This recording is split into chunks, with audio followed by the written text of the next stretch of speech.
Did you do my whole book?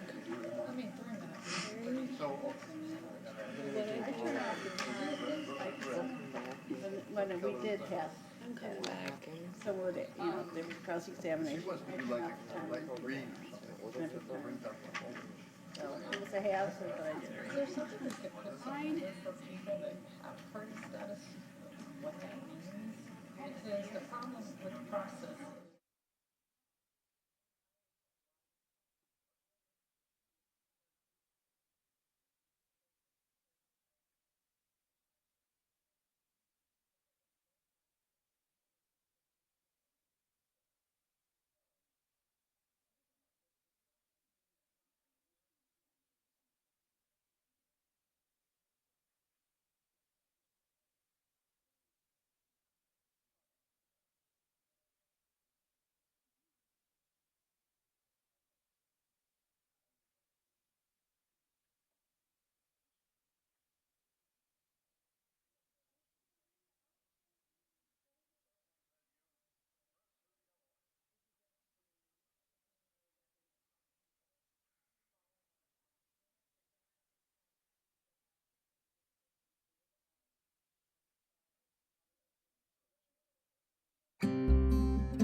Good afternoon, everyone. It's 1 o'clock. We're going to begin today's Community Development Board hearing. I'll call to order today on July 16th. Please, everyone, stand and join me in the Pledge of Allegiance.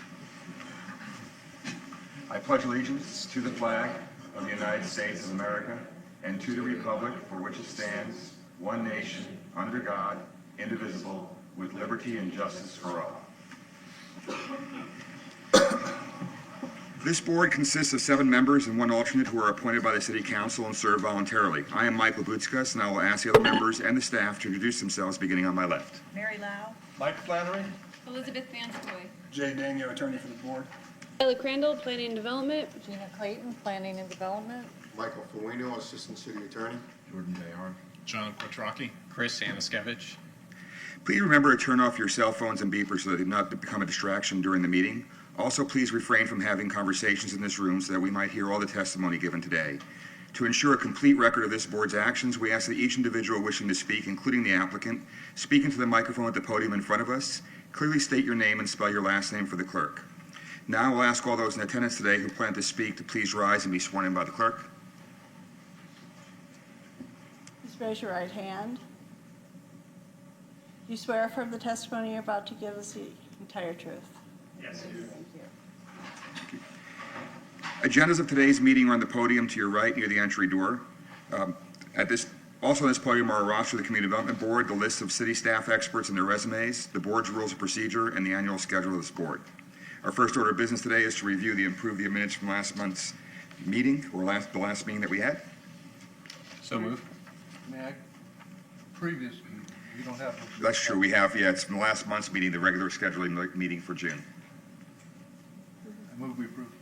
Okay, second? Second. Motion made, second. Any discussion? There being none, all in favor, say aye. Aye. All opposed? Motion carries. Next item is items that are to be heard from the public that are not on today's agenda. If there's anybody here today to speak to items not on the agenda today, please approach the microphone. Your Honor. Mr. Butsikas, hi, I'm George Krotikas, the mayor of the city of Clearwater. I just wanted to take a moment to thank you, to thank the board members, the staff on your last meeting. When you signed up for this job, you didn't sign up for a 7-hour meeting, but y'all did a very concise job, very thorough job, and I also want to thank the neighborhood. They didn't get the answer that they wanted, but they behaved with decorum. They had good organization, and they set the bar high for other groups that come before you to speak. And I want to thank them on behalf of my colleagues. Thank you for your efforts, and wish all well as you continue to go forward. Thank you very much. Thank you very much. Appreciate that. Is there anybody else here to be heard today from the public on matters not on today's agenda? There being none, then we're going to proceed with our consent agenda for today. Let me get This board has adopted a consent agenda format, and the consent items are identified as such on the agenda. Consent agenda items are those items for which the planning department recommends approval. The applicant is in agreement with any proposed conditions, and no written objections to the case have been received to date. Items may be removed from the consent agenda today by a member of the board, a member of the staff, or any person in the audience for questions or objections. I will read each item in the consent agenda, and if any person wishes to remove the item from the consent agenda, please so state or raise your hand, and we will remove it from the consent agenda. Items removed from the consent agenda will be heard in the regular order of the meeting. Items that remain in the consent agenda will be approved with a single vote. Thank you. So the items on our consent agenda today, the first is case number FLD 2019-04012 at 500 North Osceola Avenue. The owner is Harbor Bluffs Waterfront Condominium Association, Inc., the agent Joe Burdett and Kurt Engett, and the request is for review application and termination of status of nonconformity. Is there anybody who wishes to have this matter removed from the consent agenda? Okay. Next item on the consent agenda is FLD 2019-04009 at 1200 Rogers Street.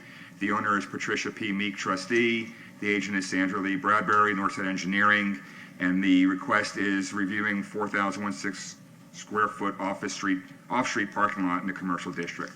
Is there anybody wishing to have this item removed from the consent agenda? Seeing none, the third item on our consent agenda today is case FLD 2019-04011 at 801 Chestnut Street. The owner is FT Clearwater LLC. The agent is Robert Pergolesi of Gulf Coast Consulting, and the request is review an application for termination of status of nonconformity.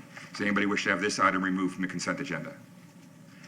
There being none, all three items were level 2 applications, but I believe we have one that's got a conflict if you want, or if there's I have a conflict, having direct involvement in case FLD 2019-04012. Okay. I will accuse myself from voting. Okay, so what we'll do is we'll take that one as one motion, and I think another motion on the other two with the full board voting. So do I have a motion to approve the consent agenda on FLD 2019-04012? Mr. Chairman, I move to approve case number FLD 2019-04012 on today's consent agenda based on the evidence in the record, including the application and the staff report, and hereby adopt the findings of fact and conclusions of law stated in the staff reports with the conditions of approval as listed. Do I have a second? Second. Is there any discussion on that item? All in favor say aye. Aye. All opposed? And one abstention. Okay. All right, next, can I have a motion on the other two items on the consent agenda? I'll do it. I move to approve case number FLD 2019-04009 and case FLD 2019-04011 on today's consent agenda based on evidence in the record, including the application and the staff reports, and hereby adopt the findings of fact and conclusions of law stated in the staff reports with conditions of approval as listed. Do I have a second? Second. Motion made and seconded. Is there any discussion on those items for consent? There being none, all in favor say aye. Aye. All opposed? The motion carries. All right, moving on our agenda today, on our regular agenda, we have one matter to be heard is a level 2 case, and the procedures for level 2 cases are as follows. All level 2 cases, such as flexible development, are considered quasi-judicial hearings. In a quasi-judicial hearing, the Community Development Board reviews the application, the staff report, corresponds on all evidence presented today, and makes a final decision subject to appeal. This board has previously qualified all the city staff who will testify as experts in their area of professional training, education, and experience. The list of city staff experts and their resumes are in the handbook on the podium near the entry door. Any other professionals who desire to be qualified as an expert witness shall so request at the beginning of the case and present a resume to each board member. The board shall determine whether or not to qualify the person as an expert and in what field of study. At the beginning of each level 2 case, I will ask for anyone who wishes to request party status to come forward and state your reasons. Party status may be granted if the person requesting such status demonstrates that he or she is a substantially affected person. The board will then determine whether or not to grant party status, and the case will then proceed as follows. Presentation by planning staff, 10 minutes. Presentation by applicant, 10 minutes. Presentation by person with party status, 5 minutes per party. Cross-examination of witnesses by planning staff, cross-examination of witnesses by applicant, and cross-examination of witnesses by persons with party status. Comments by the by the public, 3 minutes per person. Closing remarks by planning staff, 3 minutes. Closing remarks by persons granted party status, 3 minutes per party. And then closing remarks by the applicant. At that point, we'll close the public hearing, have a discussion, and vote by the board. Mr. Chairman, yeah. I would like to disclose I do have a conflict of interest. I served as the landscape architect of record on this project, so I will not be participating in the vote. Okay. And just so it's clear from, you can participate in the discussion, right? He can participate in the discussion, he cannot vote. That's correct? Okay.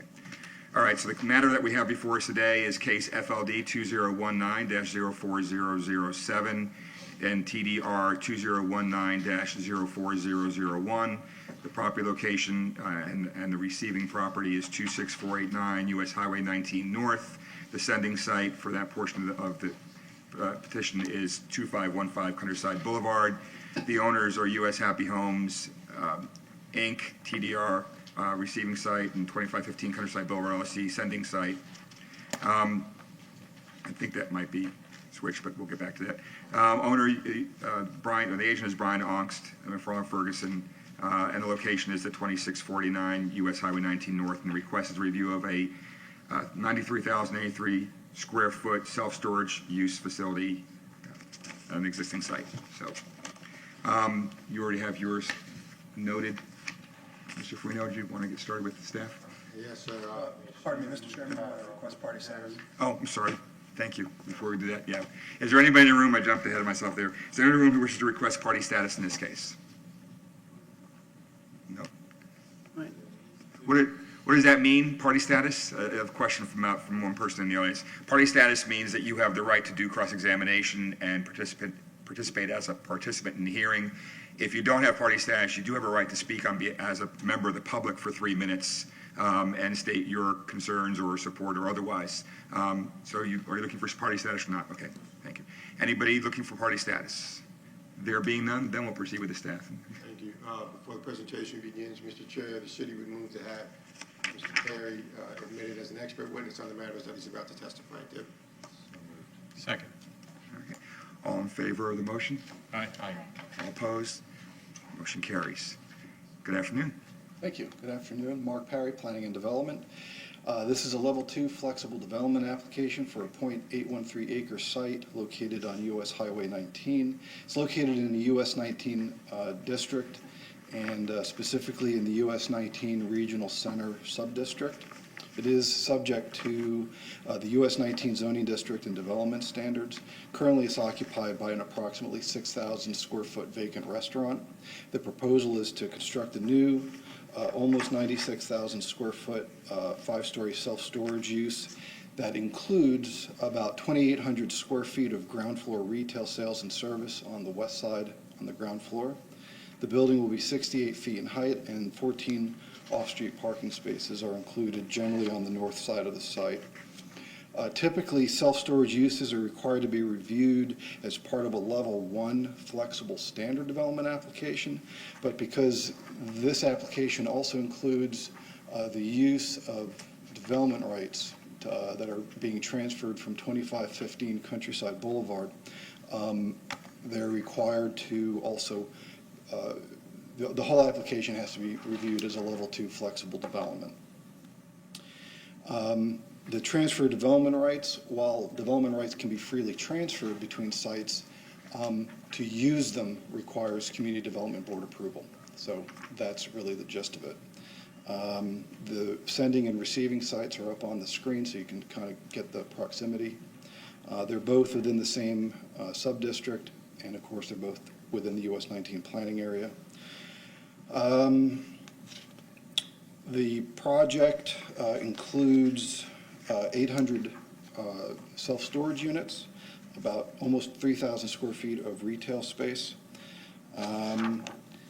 Staff did a full analysis to compare the proposal against the specific use criteria. And also all of the applicable design standards, and staff has found that the application is consistent with all applicable portions of the US 19 planning document. And we also compared it to the requirements in section CDC section 4-1402 and 1403. Those govern the specific standards by which the transfer of development rights can be used. Most of it has to deal with deed restrictions and other devices to legally note the transfer of those development rights, which is going to be about 11,000 square feet being transferred from the donor site to the receiver site. One of the main criteria is that the donor site meet all applicable property maintenance standards. In other words, the donor site has to be a property in good maintenance, no peeling paint, things like that. We did have an inspection done about a month ago, and the donor site is in compliance with the property maintenance standards. The Development Review Committee reviewed the application and supporting materials at its meeting of June 6th of this year and deemed the development to be legally sufficient to move forward to the Community Development Board, and the Planning and Development Department does recommend approval of the proposal, subject to a series of conditions, of course. Most of the conditions are standard. I'll just hit some of the highlights.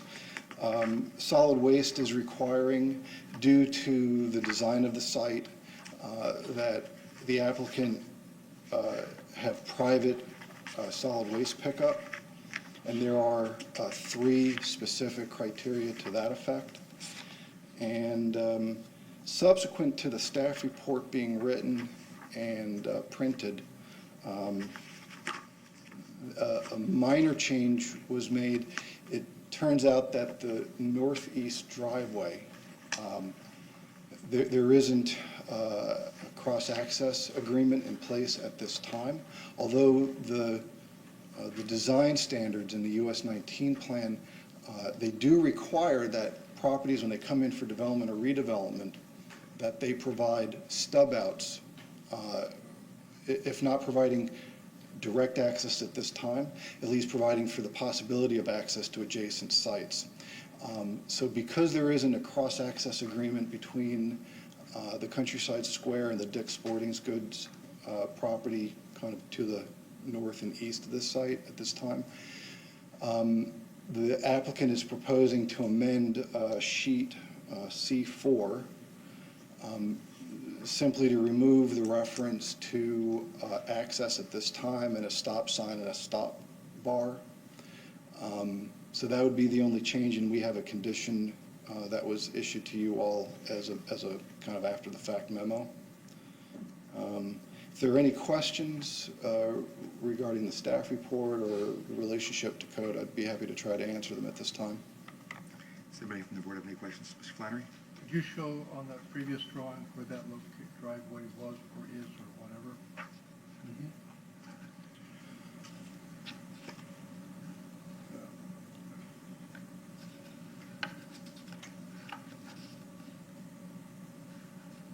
It's right here, So all access is going to be from, the frontage road. This is where access will come in, and it'll be a two-way system.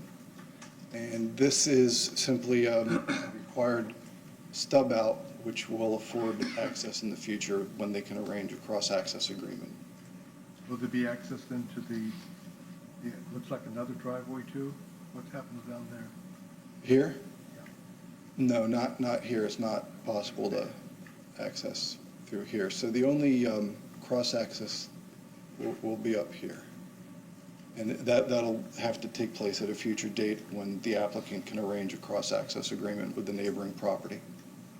And is that a required thing, or if they don't want to do it? Yes, wherever possible, our US 19 standards do require, at the very least, a stub out to at least provide for cross-access to adjacent properties in the future.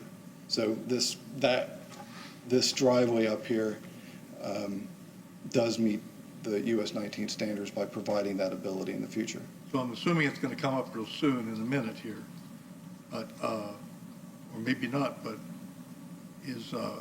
can they make them do that? I mean, how does that come to pass?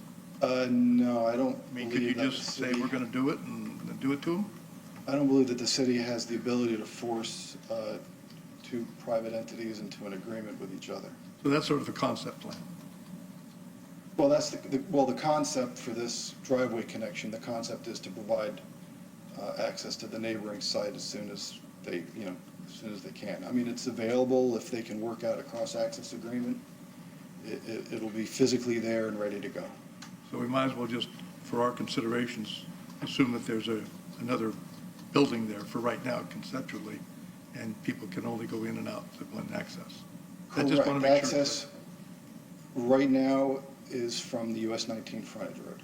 And it's okay with the fire department, everybody like that? Yes, everybody has, all departments, the fire department, solid waste, engineering, traffic, stormwater, planning, they're all part of the development review committee.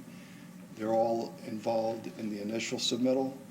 And of course, whenever we get any kind of resubmittal, they're all involved in a re-review. Thank you. Mark, the site was in front of us a little while back for similar use, same use, just different size. The conditions that were placed upon it at that time for approval does this application meet those conditions as well? Wasn't it? Yeah, we had a code amendment before you. You recommended denial of that code amendment, but City Council approved it, so this is their site plan now. Okay. Any other questions? All right. The applicant.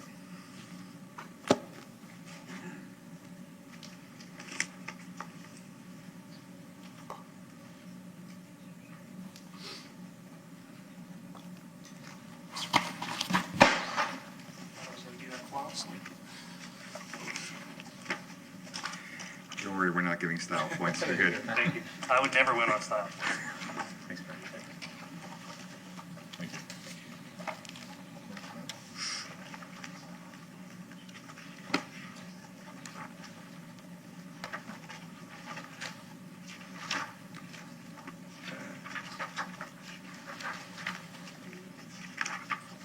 Good afternoon, Mr. Chairman. Brian Ungst, 625 4th Street on behalf of U.S. Happy Homes. Before I start my time, I'd like to ask the board to certify some expert witnesses. Their resumes are found on tab 9 of the packet that we just handed out. The first one is Chris Anashevitz in the area of landscape architecture. Do I have a motion? So moved. Do I have a second? Second. And I have an abstention, I'm guessing.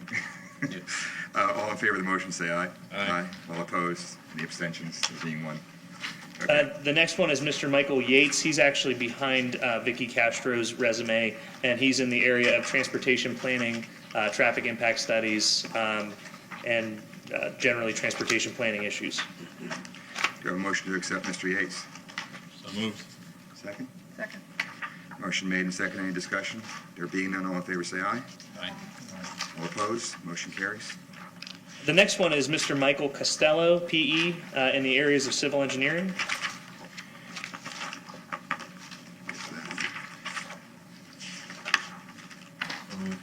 Motion. Second. Motion made and seconded. Any discussion? All in favor, say aye. Aye. All opposed? Motion carries. And finally, sir, we have Mr. Chris Culbertson in the area of architecture. Second. Motion made and seconded. I'm sorry, Any who made discussion? that motion? Pardon me? I didn't, you did. Second. Yeah. Sorry. You made it. Great. Any discussion? All in favor, say aye. Aye. All opposed? Motion carries. Thank you, Mr. Chairman and board members. This is the third time that you've seen this site. The first two times were in the process of a text amendment application, which was a legislative approval. In that case, the City Council, we worked very diligently, as you'll recall, with the staff and with the board. We appreciate all of your input, and we limited the applicability of the self-storage mixed of uses, self-storage and active office retail restaurant uses fronting US 19 to only 2 sites in this activity center, which was one being this site and the other being the Country Pizza Inn across the street, which has no intention of redeveloping at this time. We actually tried to get the TDRs from them to kind of limit the self-storage potential in the area, but they didn't want to sell their TDRs to us. But the City Council did approve the amendment. The City Council passed ordinance 916118 in November on second reading of 2018. And so now the mixed-of-use self-storage and retail office restaurant is in the code, and as Mr. Perry said, is a level 1 approval. This project is not requesting any flexibility. I know that's odd to hear, but the project is not requesting any flexibility from the design guidelines, from the height, setbacks, anything like that. The proposed height is 68 feet from grade, whereas we're allowed as a right to go to 150 feet from grade. So no issues are before you today in terms of height, setbacks, or any of those types of things. As Mr. Perry also said, there was an issue that was raised about cross-access easements or agreements. The code requires cross-access of parcels to be planned for in the future. Of course, as Mr. Perry said, the code cannot require private parties to enter into cross-access agreements when one of those parties is not currently an applicant asking for any approvals from the city. So in this case, what we've done to comply with the design guideline is provide 2 stub outs for future access, and those issues will really come to fruition when the neighboring site comes in for redevelopment, whenever that might be, and those are in tab 4. If you turn to tab 4 of your packet, you can see the revised site plan that includes the stub outs on the north and south portions of the property, and you can see those right here. Let's see if I'm working right. There's a stub out here, which is the Dick's Sporting Goods, and there's a stub out here, which is the Centennial Bank. This is the rear of the property. So we know that we do have one objection, which is why we're not on consent, which is why we're moving forward with the full hearing. And the issues that were raised by Weingarten, who owns the Dick's Sporting Goods complex and the retail center to the rear, initially was based on confusion related to the cross-access and also on our site plan. And we clarified that we are not accessing their property. In fact, they installed bollards here, so no access is even possible at this point. There was a little access here for the current site, but they put up some bollards. So it's clear that they're not going to grant us the access. We don't need it. It's not required by the city staff for approval. We are providing the future stub out for future redevelopment. That's all we're required to do, and that's all we're doing. We are not at all asking for access nor are you granting access to their property in any way. The other issue they raised was traffic, which is why I'm going to ask Mr. Yates to come up in 1 second to testify to that regard. But as you all know, when we discussed at length, the self-storage use is really the lowest traffic use probably permitted in the city, and it's absolutely probably the lowest permitted use in the activity center. The evidence before you in tab 5 with the traffic impact study shows that this reduces daily trips compared to the 6,000 square foot Denny's. The 93,000 square foot self-storage facility actually has 314 less trips per day. So I don't think there's any issues really at all about traffic. The next thing they argued when they amended their opposition was visibility to their site and the height. Again, neither of those are before you. Neither of those are properly considered because the height is less than half of the legally allowed height. Again, we're not asking for any flexibility. And as the board knows, views are not allowed to be legally considered. However, let me address it. This is the footprint of the site compared to the current site. We're actually moving the building back from the current building. The current building is about 35 feet from the road. Our building is going to be about 50 feet from the road. Dick's has a very visible monument sign. So this is the Dick's. This monument sign is way out front. It's not going to be blocked by our building at all. Obviously, there's no way we're going to be able to block this sign, which fronts on the frontage road of US 19. So respectfully, I wanted to address that. We don't think that that's a real legitimate concern. And we obviously think that the redevelopment of this site, it's undisputed that the blighted Denny's needs to go. And that we all of us recognize that in the last 2 hearings we had with you. It's undisputed that the redevelopment that's being proposed is much better for property values and for the area than leaving the blighted Denny's there with graffiti on it. My client purchased the property, closed on it, so again, this isn't speculative. We closed on the property after the council approved the text amendment. And again, this project is substantially the exact same that you saw and that the city council saw before. So respectfully, we believe that the council has vetted this and has legislatively decided that they want to see this on this site. And I believe, and I have the transcripts, I'm not going to read your words to you, but I believe that I think almost every single member of the Community Development Board after our last hearing in September or October said, you know, if you only had this one site and it was a level 2 flex development, we totally agree this would be fine on this site. We're worried about opening the Pandora's box of self-storage going all over the activity center. And again, we addressed that with the council. So I'd like to ask Mr. Yates to come up now and testify about the traffic so we can address that concern that was raised in one of the letters of objection.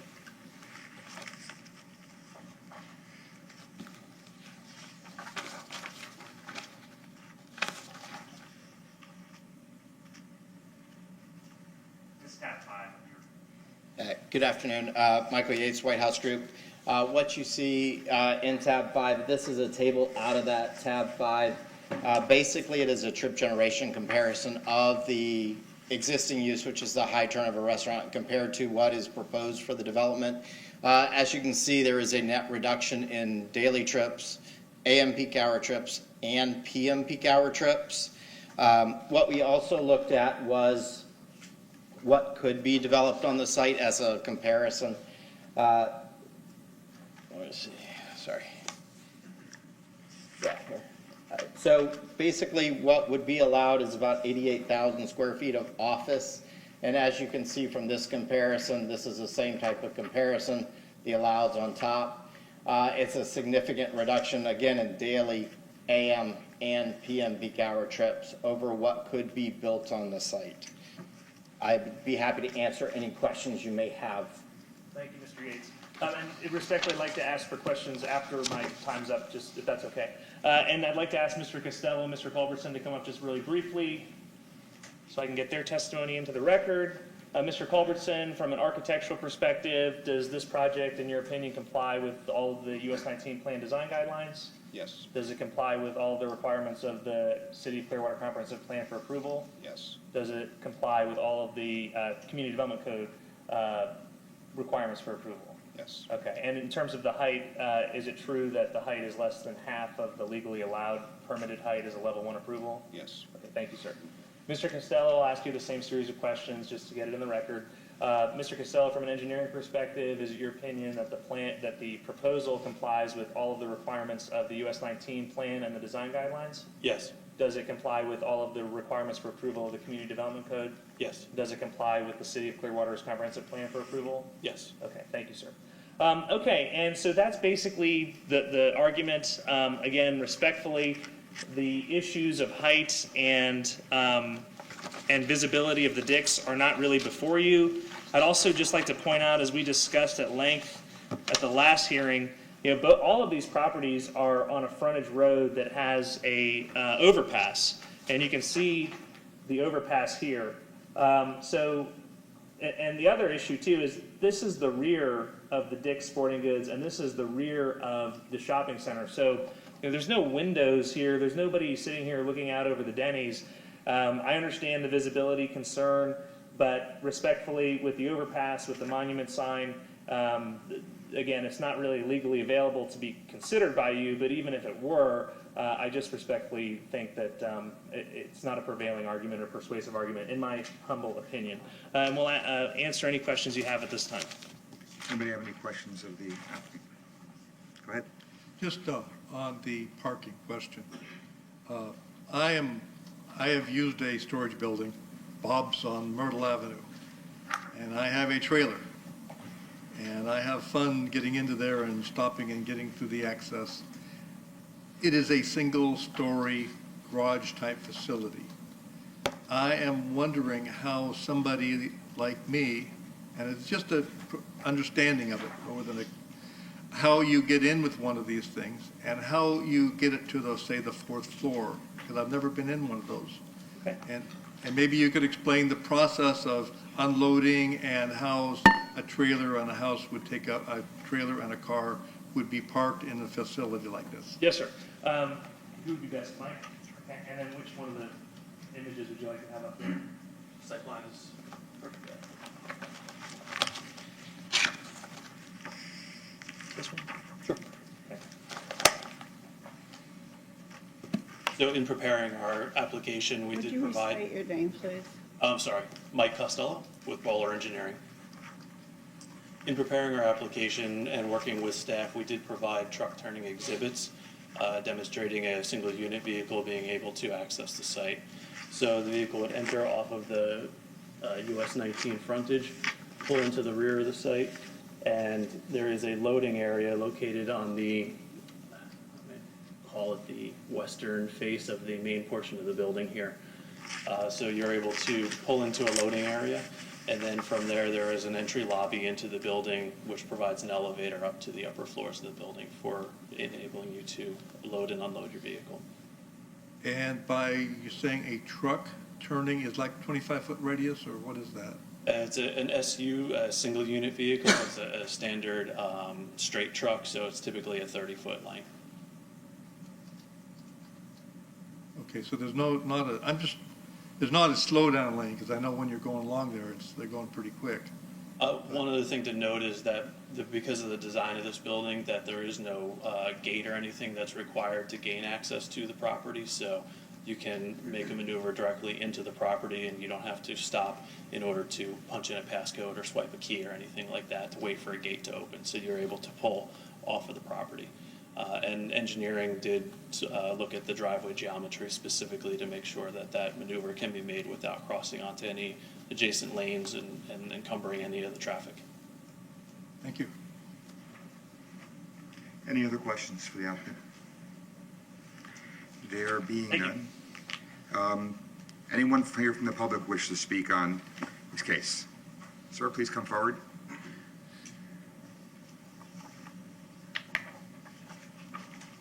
How you doing? Please state your name and spell your last name for the record. Alex Evans, EVANS. I'm with Weingarten Realty, the adjacent property owner, representative. As he stated, we had some objections to the height of the building. It is not in line with, we want to protect our shopping center and the visibility coming towards the center. He did mention going above the flyover, but at that point, you've already passed the shopping center. So the visibility to be able to see where our tenants are coming towards the center, where you would get off, will be affected. The height of the building is not in line with the height of our development or the development of the area. And we just want to protect our tenants and their visibility. Okay. So that's our objection to this, as opposed to that's our amended objection, as he explained. Okay. All right, very good. Anybody have any questions? Mr. Evans? Okay. Sir, did you have something to that as well? No, my only comment. State your name, please, sir. John Haggerty, I'm with Weingarten, at Haggerty. My only comment was the photo that was shown as far as visibility is a little bit misleading because it's taken from the far side closest to US 19, so it's not really giving you the vantage point as if you're traveling on the inner lane towards the shopping center with the intention of turning into the center. Our contention is you'll probably miss the view corridor or pass it as you go by. Okay. Thank you. Anybody have any questions? Gentlemen, thank you. Thank you. All right. Continue. Is anybody else from the public wishing to speak? There being none, closing remarks by planning staff? I do have just one comment. I wanted to clarify that City Council did not technically vet this site plan. They made and approved a text amendment, and a site plan is not part of the record that they're looking at. Okay. Thanks for that clarification. Any other closing remarks by staff? There being none? Closing remarks by applicant? Yes, sir. Just briefly to address again the issues that we've discussed. And one of the other things I want to point out, and again, I think we all know what you're allowed to consider and what you're not allowed to consider at this point. The shopping center fronts Countryside Boulevard, and the entrance is on Countryside Boulevard. There's no entrance back here on this side of the site. This is the rear of the shopping center. So the shopping center here is really all based on Countryside Boulevard. So respectfully, I don't find that argument persuasive, even if it was legally available for you to consider. What I do think is pretty undisputed is that this isn't good for anybody. Certainly not good for Weingarten. Certainly not good for the city of Clearwater. Certainly not good for the US 19 plan and the implementation of the US 19 plan. In terms of the height, as we discussed, it's legally less than half of what's allowed as a right without any consideration by the board. And I understand that the US 19 plan is relatively new, but this is the type of development the US 19 plan and the city council specifically envisioned and want. And of course, there's going to be a transition period between older properties like the Wine Garden property and other properties that are in the redevelopment phase. So that's my response respectfully to the objections. And I do want to say we do appreciate Wine Garden sending in their letters because it let us reach out to them. I had several teleconferences with their attorney. Mr. Ferrales spoke to his counterpart in Texas. So we did address as many of their concerns as we possibly could. So I do want to thank them for being proactive with their concerns and being willing to talk to us. And thank you all very much again for your consideration. All right, thank you. All right, that's going to close the public portion of the hearing. Any discussion by the board, or do I have a motion? Does anybody have any comments or questions or concerns amongst us? Happy to make a motion. Okay, go ahead. I move to approve case number FLD 2019-04007, as well as in conjunction with TDR 2019-04001. Based on the evidence and testimony presented in the application, the staff report, and at today's hearing, and hereby adopt the findings of fact, conclusions of law stated in the staff report with conditions of approval as listed. Additionally, the condition that was provided, number 17, at the hearing today. Okay. Do I have a second on Mr. Baker's motion? Motion made and seconded. Is there any discussion on the motion? All in favor say aye. Aye. All opposed? Abstentions? 1. Thank you very much. Motion passes. That concludes that item on the hearing. Continuing on with our agenda, there are meeting procedures, director's items. Want to discuss meeting procedures?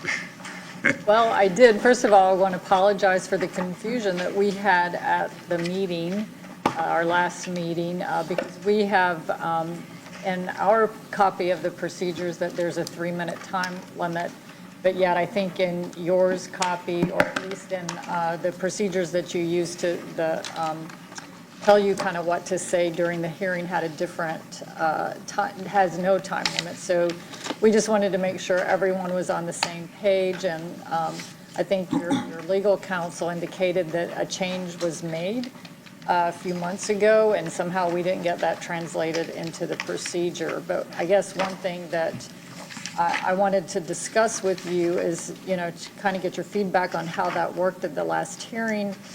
I think we find that it's a little confusing if you're a citizen and you don't have legal representation about what rights you really have and status. So it made me think that maybe we could create some sort of handout maybe to help guide people. Want to get your thoughts about that based on how you felt that the last meeting went, and if we did that, where people could have a better understanding and legal counsel was okay with it, would you be interested in placing a reasonable time limit, something more than 3 minutes, which I know your legal counsel had concern with, maybe 10 or 15 minutes, or you feel like you like not having the time limit? Okay, well, I'll chime in on that first with my legal hat on. One of the things that, do I want to say that I liked not having a time limit after the last hearing? I don't know that I can say that, but by the same token, I understand Mr. Daniel's concerns, and from a due process standpoint, when you're trying to cross-examine, there usually isn't any kind of time period, and that's simply because you don't know what the response to that question is going to be. And part of it, you can ask a question on cross-examination, and the person answering can take up your 3 minutes, right? Or whatever time limit you put on it, and that ends up putting those people at a disadvantage, especially if they're not represented by counsel and you have an expert or legal counsel up there answering questions and they're taking up all that time because they wouldn't know how to stop or interrupt or do anything otherwise. So that part concerns me. I've gone through my head how many different ways we could possibly do this, and the only thing that came to mind in terms of different that, because it'll be lost on most people procedurally what should be done.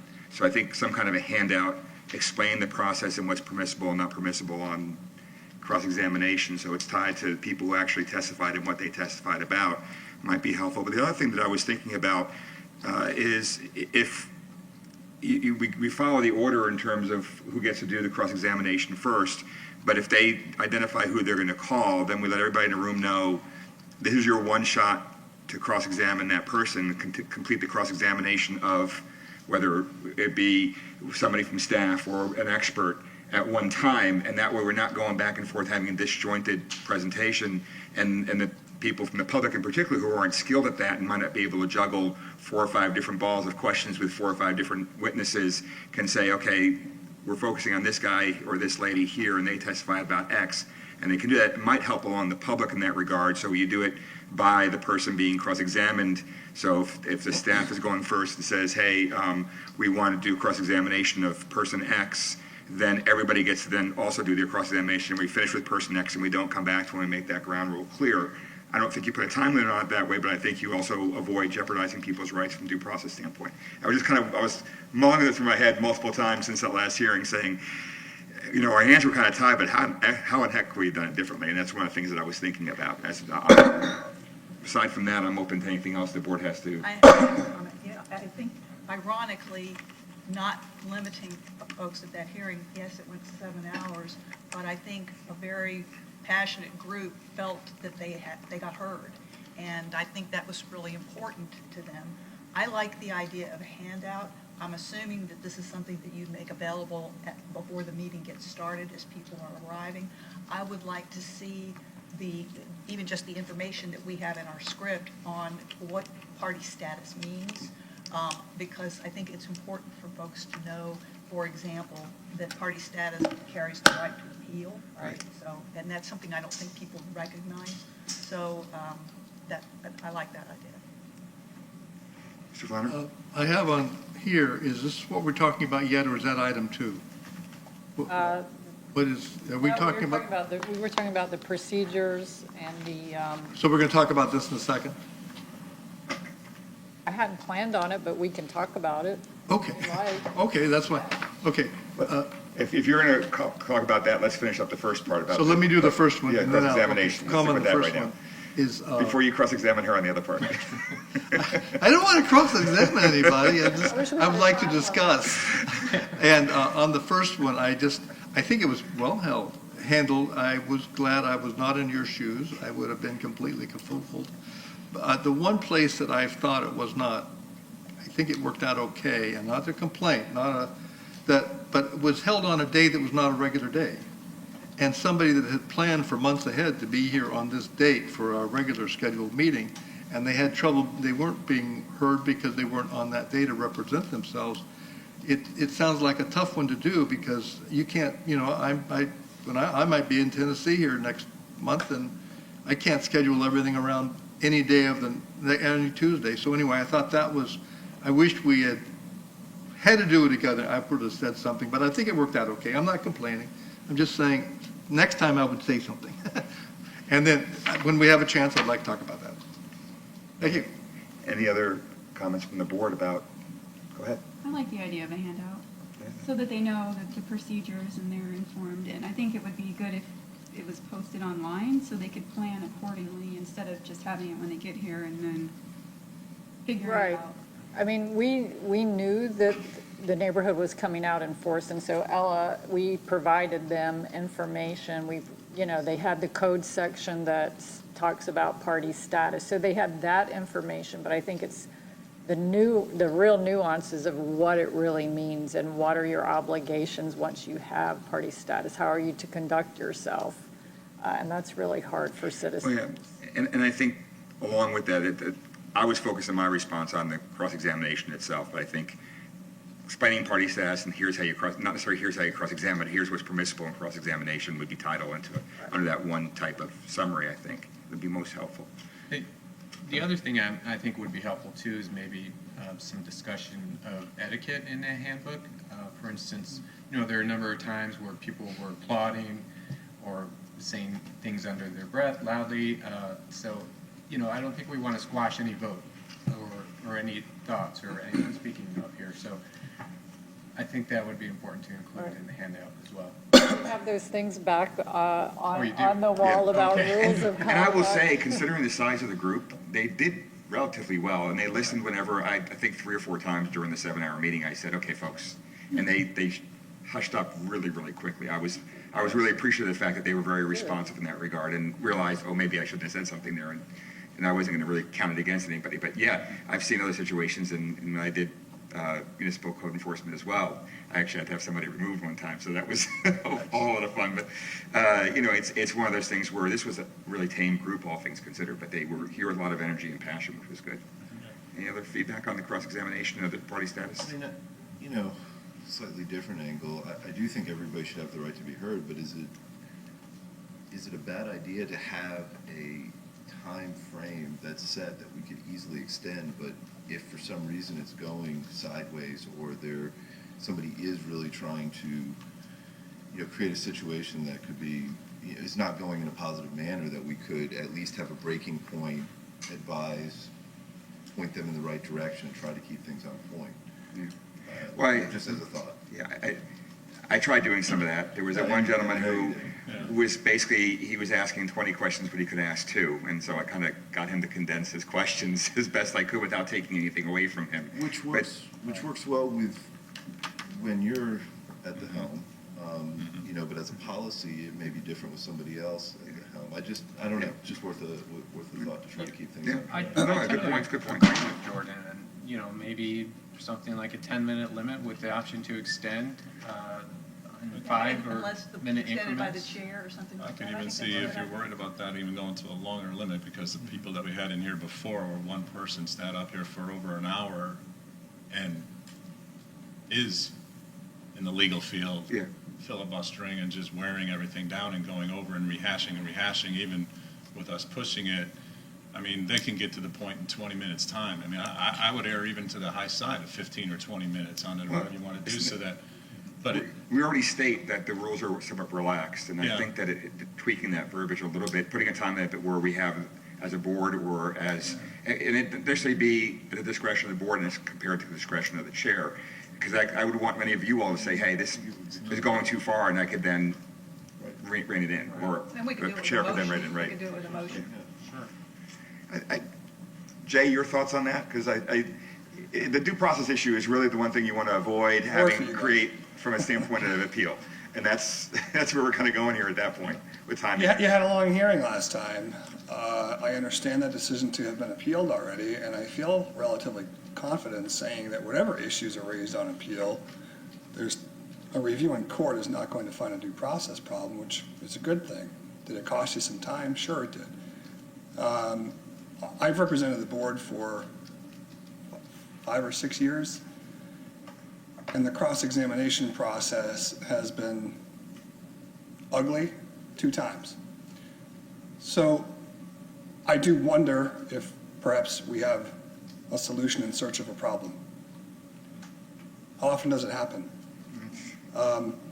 So we can write the rules with whatever level of specificity. I work for you guys. You guys tell me what you want to do. For many of the reasons that were illustrated in the last hearing, I think the time limits on cross-examination are a bad idea to begin with.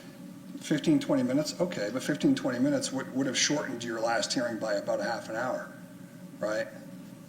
6.5 hours versus 7, would that have made you any happier, right? And Mr. Chairman, you kind of hit the nail on the head. When you have lay people unrepresented attempting cross-examination whose experience in such things consists of watching Law and Order, Perry Mason, depending on their generation, it can get a little ugly, but that's how the sausage is made, so to speak. I mean, that's part of the process in my view. I did talk to Ms. Clayton earlier about some educational materials, and I'm certainly in favor of public education wherever it can be provided, with the caveat that we certainly want to avoid the impression that we're giving legal advice. The other thing about it is that you could put on the website, and I think that'd be helpful, but I think ultimately what you're going to have in a similar circumstance to your last meeting are people who come without having consulted the website and realize as they sit there that they may wish to have party status and haven't done any pre-education, if you will, or examination of the rules, and you're kind of back where you were. Again, I'm not opposed to doing anything that you think will make your meetings more efficient. Yeah, I work for you guys. I mean, so am I hearing right that basically less of a chance of an appeal is to leave it as it is? on that. Insofar as the time limit goes, yeah. I mean, yeah, there's always a balance to be struck. I mean, look, it's always going to satisfy due process if everybody gets the same amount of time to do what they're doing, right, usually, as long as that they have a full and fair opportunity to be heard, which is what the due process analysis focuses on, right? Cross-examination is a little bit of a different creature, as you know. First of all, it's hard to do for even the best lawyers, and it's really hard to do for folks with no training at all. So for that reason, it can, as you saw, it can take a layperson 3 minutes, 10 minutes, and sometimes 12 minutes to construct a single question. If that same time frame is allotted to a represented party, the lawyer can fire off 50 questions in the same amount of time. So is it a full and fair opportunity to be heard? Those are the considerations at play. Is it possible where any advantage to maybe having a recommendation on the limit? So a 10-minute limit recommended, perhaps? Is there any value in that, or no? The other thing, though, I think there may be. The other thing I'd note is we have the benefit on this board at present of having, a seasoned attorney as your chairperson, which is always helpful. But that's not always going to be the case, as I think that Mr. Quattrocki raised. So from my seat, and I think whoever represents you moving forward is going to be, I take as active a role as I think is compelled by the circumstances. And in that circumstance, I was fortunate enough to have Mr. Boutsikis as the chairperson.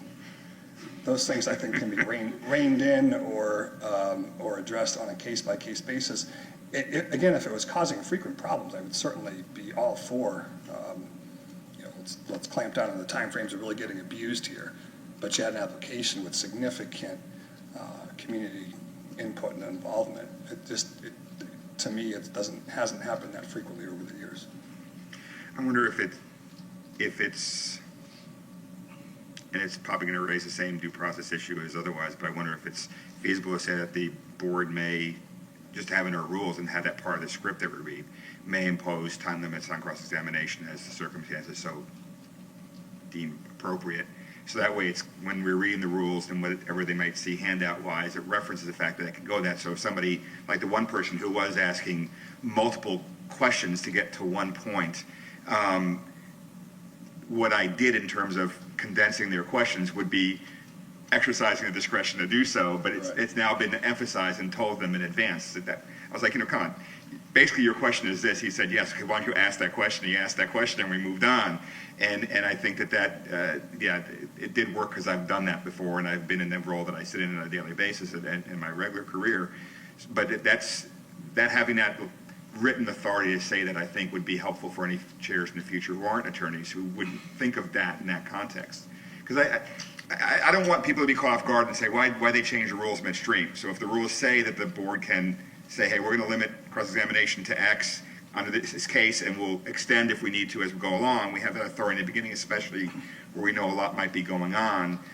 It'll be used once in a blue moon, but it'll be there should we need it without necessarily jeopardizing due process. And that would be really helpful. There was some examples of, because we had such a large crowd, where when people got to their chance to cross-examine, everyone was making the same point. Everyone was asking questions that had been asked and answered multiple times. And at some point, it might be good to be able to intervene with that situation. I know that's a problem because everybody's got their rights. Well, yeah.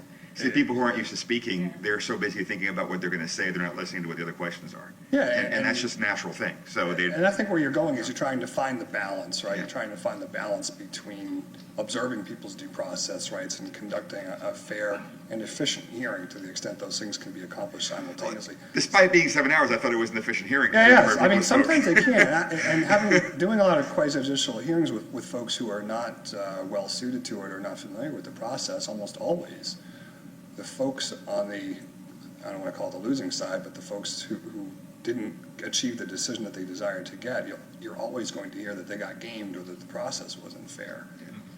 The folks on the other side, if they were sitting on the other side of the decision, they simply wouldn't have those concerns. So bear in mind that the complaints about process are not necessarily process-driven, but result-driven. Yeah. I think that there was an article that was sent to us that was written about the hearing, and I found it interesting because the way I read the article, and I read through probably most of it, had to glance through because I was busy when they first came in.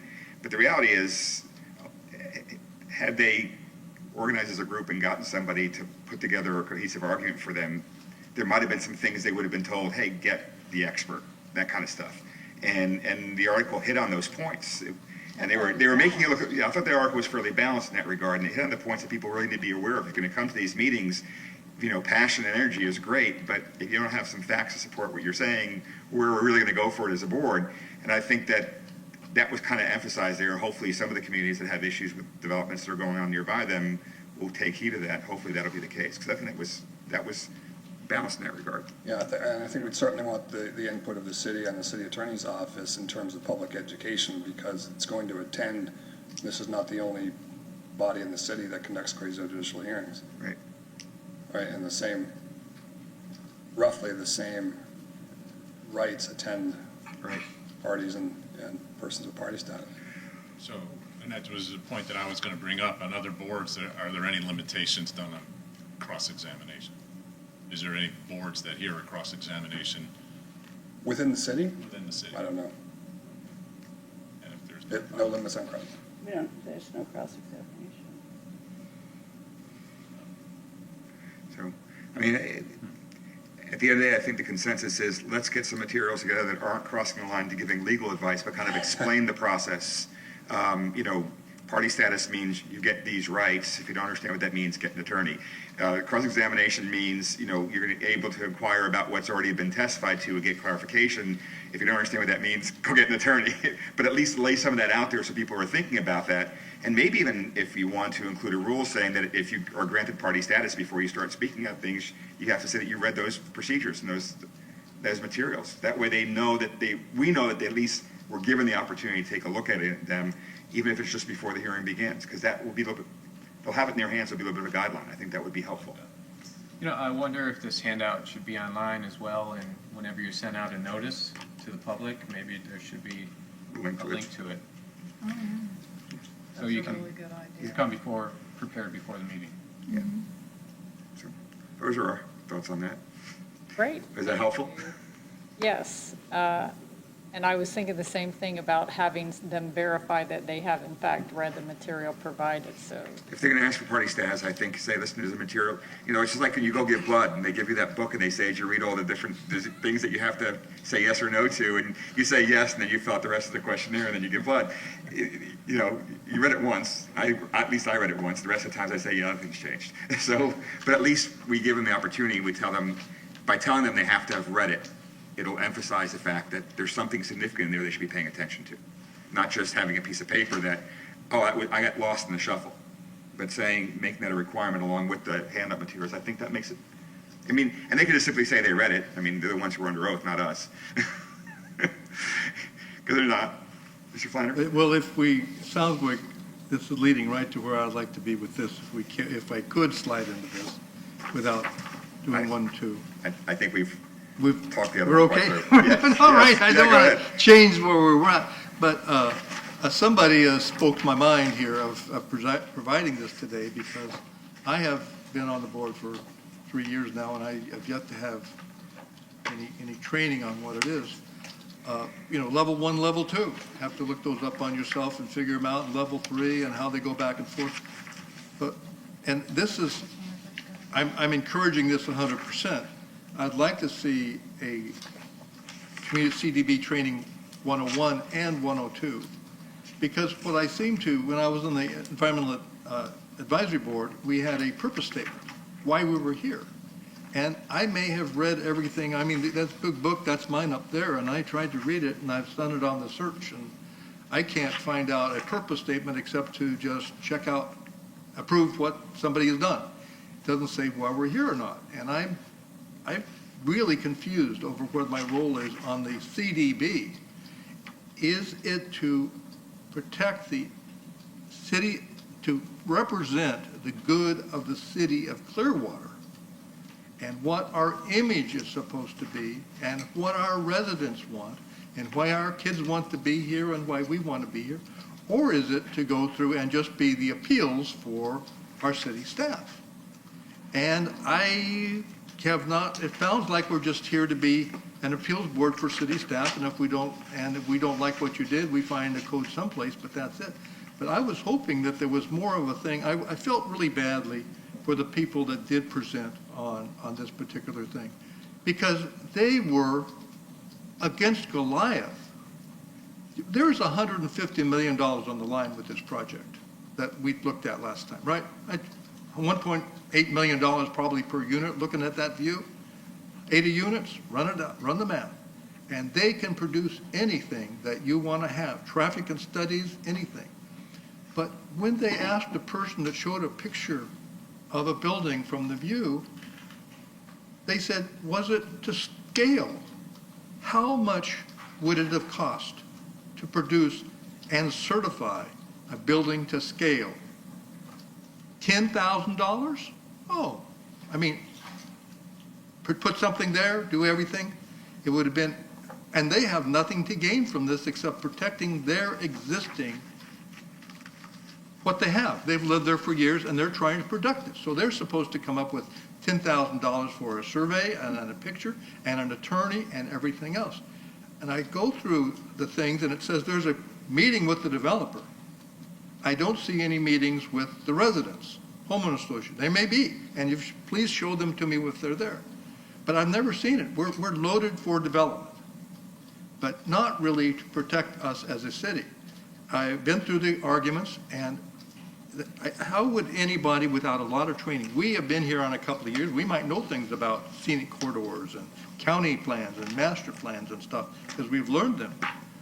But a normal person that 50, 60, 70 years old, lived there for 30 years, how would they get into all this stuff unless they're ready to drop everything to make that argument? So it seems on one side there should be somebody helping them get together. Where is their general? We're asking Unitas or somebody like that to walk out from the Roman legions and say, I'm in charge. But that really doesn't happen, and I just felt it was not, if I made a decision based on both sides being equal, I would have felt a lot better. But I felt like we had the citizens trying to do what they best could with their stones and their pitchforks against a well-armed AK-47s. And I mean, I'm not putting the other side, this would happen over and over again. It's not this group, but whenever it occurs, how do we help the citizens present their perspective? I mean, they've lived there. There's a scenic view down there. There's a scenic corridor. People have looked at, they're going to know what they're going to look like for years. They're going to call this the big finger for years. And we're going to remember the ones that were gave them the big finger. But if that should have come out in the discussion, and if we all agreed to vote it the same way we did, that's okay. But it's like a debating society. Well, you won the debate because you had better, you talked better. But you didn't have it, but the arguments didn't really count in a way. They weren't able to go through the 6 points. The city staff said these were met, but I didn't personally feel that those were, and it was, I won't take much longer, but it talks about 200 feet. Well, this is supposedly why we have all the way up to Edgewater Drive up to Union is still city of Clearwater, and those people are city residents. So yeah, the 200 feet includes another commercial place, another place that wants to sell his land. Everybody's happy as a clam. But the people that are farther away, I just don't see that how a bunch of amateurs can make a good presentation, and if it's not them to get it together, and not the city staff, then I only saw that we are the ones that could help them, and maybe I am wrong. So, and that's why I would like the training to see if it says, Mike, you're out of you're wrong here. They're on their own, and if they can't get it together, tough cookies. But I just think that I'm a citizen here, and I should be looking at the citizens more than the people that are making $150 million. So, thank you. And let me loop back into one thing. First of all, let's not have a discussion that redoes the hearing so we don't. No, have I any was other not trying to do, problems. this So would I don't go want to, any response we've to any turned down particular- other ones too, Yeah. by the way. In the past, we've turned down other ones No, that I'm looked saying- bad. We did one on the beach Again, last I year. don't want anybody to respond on No, I'm anything not directly doing on that. point for the hearings that we can't. Future go down time, that path, future time. But I think that one thing I want to say is your comments, if you loop them back to the first half of our discussion, the first part of the discussion with the cross-examination, let me tell you what I was trying to do at that hearing. And it's because there were no time limits. There were multiple times, and I can tell you exactly which seat Brian was sitting in for most of the hearing, because I kept looking over at him, and he wanted to get up, and I was kind of making eye contact with him saying, don't, because I want, when you know these people aren't represented by counsel, and they're up there trying to make a point, I was looking to see, is there something else they're going to bring that we can grab onto to get some evidence in the door that we can then work with? And I think, Mary, I think you pointed out that they, a lot of times the comments and the questions were simply repetitive as compared to bringing out something new. But I was being as flexible as I thought I could be within the rules to hopefully something would come out to get to that point so they have the opportunity to be heard. If I were to go down strict rules of procedure, I could have shut that down. It could have been a 1-hour hearing. I mean, there's a whole lot I could have done, but I didn't think it was appropriate as a board to do that because you're dealing with giving people who are part of the citizenry an opportunity, which is tying it back into the whole thing. If you put a time limit, then those folks are the ones who are hurt, not the skilled attorney who's going to be up there who can make, you've seen Brian. Brian could do a 40-minute presentation in 10 minutes and be effective about it. There wasn't a single person who spoke from the public or who had party status who could do that and even come close. They couldn't do a 10-minute presentation in 20 minutes. Okay, so that's where the time limit thing comes back to. I agree with you that the training is helpful to understand our role, but if you think about the first part of the discussion, I think you just made the point for time limits could be really problematic when you're trying to give the public that's uneducated in that or not experienced in that particular arena the opportunity to be heard and maybe happen upon the point they really need to be making because they were doing it inartfully. And that's what I was looking for during the hearing last week or 2 weeks ago, and hopefully we got some information that was helpful, but I just didn't, again, we're not going to rehash the hearing itself. Sorry, with that. I agree with him. If we know what our purpose Right. is, then we know what to base our judgments on. Right. And Yeah. to me, it was really confusing. So a wise person told me base it on the code. So that's what I did. But, there are so many different factors. So how do you ultimately make that decision? Yeah, it becomes a challenge. I think it's, these types of cases come up in areas that are programmed for progress and redevelopment. It's not happening typically in a residential neighborhood where all the codes are already well-known and established. This is an area that has legacy properties that are smaller in scale, but it's zoned for something much larger, right? So there's many layers that we're here to address, and as my understanding as the board is that we're a group of experienced individuals and professionals that can review staff's assessment of the criteria in which they've made their determination, and also to fill in any potential gaps that staff doesn't have. Staff does not have a staff architect. They are not necessarily assessing based on aesthetics, and the code is somewhat loosely defined oftentimes as to what those aesthetics are. But we have an opportunity to fill in the gaps at where staff we feel has either not properly interpreted the code or may not have an opinion on that piece of the building. And we can make adjustments on that. But this type of case, it happened on Clearwater Beach, when Beach by Design first happened, and they increased new height limits, and then later revised it to have step downs to residential neighborhoods. I mean, it's going to happen in places where things are out of scale with the future vision of the city versus the legacy properties. And that's exactly what happened here. The chance for the public to protect themselves is during zoning changes, to understand where they're at. What is the zoning that they live in and what can be built next to me? It's not our job for an emotional plea, in my understanding, when they're here to contest something that is within the rights of the vision of zoning, within the rights of the development standards, and so our job is somewhat narrow in that regard, from my understanding, to be able to make an educated decision on whether it should proceed or not proceed. And lawyers always hear different dog whistles than design professionals, but I keep coming back to those magic words, competent, substantial evidence. We have to have real evidence and, heartfelt pleas from the neighborhood that, oh my God, my life is over. That's not competent, substantial evidence, and we're not entitled to consider those kinds of things. And yes, I think you can always be concerned about what do not uncivilized, but untrained members of the public, it's difficult for them to compete with real certified experts who've been qualified as such by this board. But in the end, unless and until they rewrite the community development code sections that talk about this board and what we're supposed to do and how we're supposed to do it. And poor Jay, I've bent his ear many times about what exactly are we allowed to do here. I think that is our reality. We have to accept competent, substantial evidence, including the experts from the planning staff. Anybody If I else? could just articulate Sure.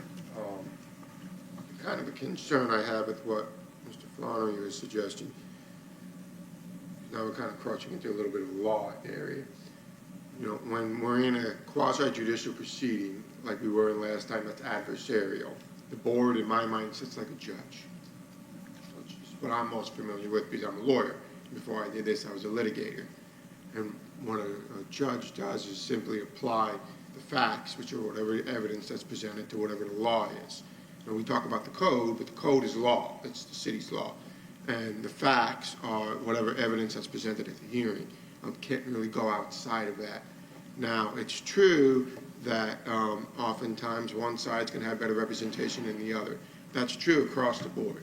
In quasi-judicial proceedings, in civil litigation, in criminal proceedings. So some are going to have better experts, some are going to have better advocates than others. My concern is if the board starts viewing itself as an advocate for anyone. Now, there's a load of case law that says that judges, boards, et cetera, are not supposed to go outside their neutral positions, and that's going to be grounds for reversal of any decision. So that's really just my articulation. Your counsel may have a different view of the law with me, but I just want to make sure that that I put that out there from my perspective. If I could, I do want to assure you that our staff provided the residents that contacted us all the information that was submitted. I know our staff met with the residents. I met with representatives. We tried to explain to them and help them through the process and what they could do. We encouraged them to participate. When we met with the developers initially, I told them, you need to go talk to the neighborhood. You need to get your, it's in your best interest to work with the neighborhood to get a project that's supportable. So we do, in the role that we have, we try to do that. But it's not our job to go out and represent the neighborhoods. Our job is to represent the code and to give you a recommendation based on what's in the code, based on our professional opinion. It is a recommendation to you. It is not an appeal unless it's a specific appeal filed against a decision that we're entitled to make. But the decisions here are yours. They're not ours. And if you don't agree with us, that's the way the process should work. That's what you guys are here for.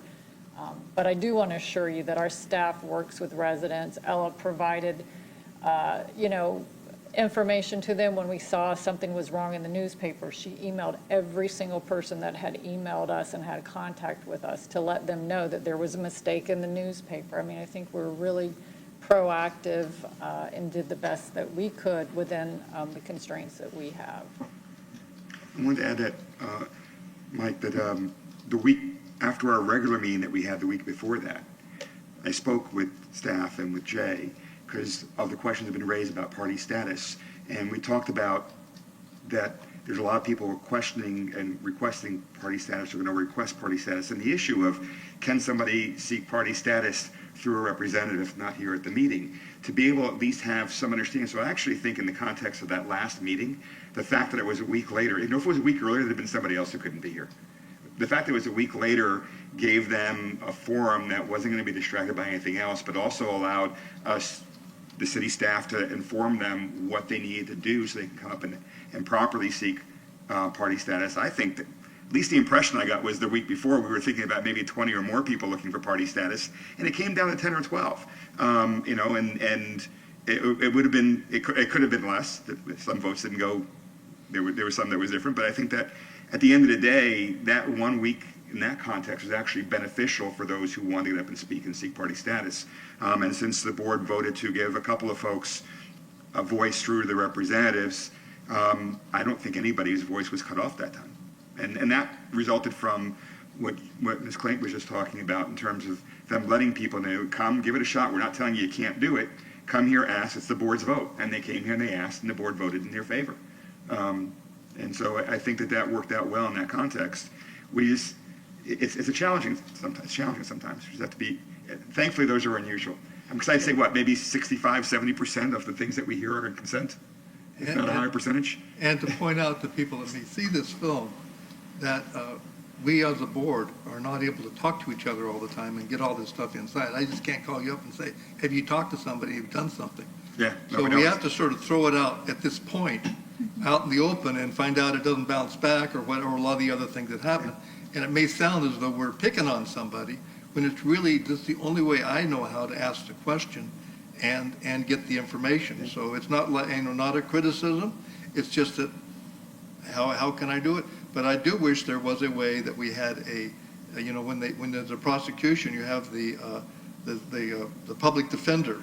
I know people today did not need a public defender for these, but there are cases where a public defender for that groups like that and a couple of others I've seen over the years would be awful nice to have somebody.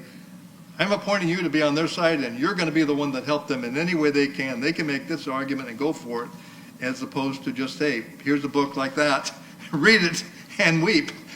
Thank you. So I'm not complaining. Not taking this as a complaint. I think it's a very positive conversation for us to kind of explore and make sure we understand our roles. So, anybody else have anything else?